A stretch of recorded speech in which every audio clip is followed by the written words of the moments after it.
បើសិនជារឿងនេះកើតឡើងមែនលុយដុល្លារគឺច្បាស់ជាបន្តធ្លាក់តម្លៃទៀតហើយអញ្ចឹងតើមានរឿងអ្វីដែលអាចធ្វើឲ្យលុយដុល្លារបន្តធ្លាក់ថ្លៃដូចនេះ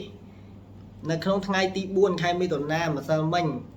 លោកតាត្រាំបាននិយាយថាវាពិតជាយឺតពេលពេកហើយដែលត្រូវធ្វើការកាត់បន្ថយអត្រាការប្រាក់ក្រោយពីគាត់បានឃើញនៅរបាយការណ៍ចំនួនការងារលើវិស័យឯកជនបានធ្លាក់ចុះ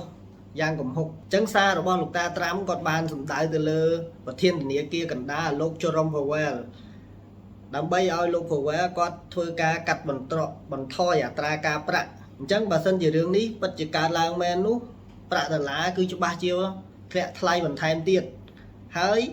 វាជាឱកាសល្អមួយដែលធ្វើឲ្យតម្លៃមាសក៏ដូចជាប្រាក់នឹងបន្ត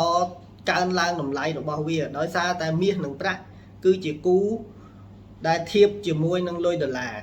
ហើយនៅក្នុងពេលប្រធានធនាគារកណ្ដាលរបស់សហភាពអឺរ៉ុប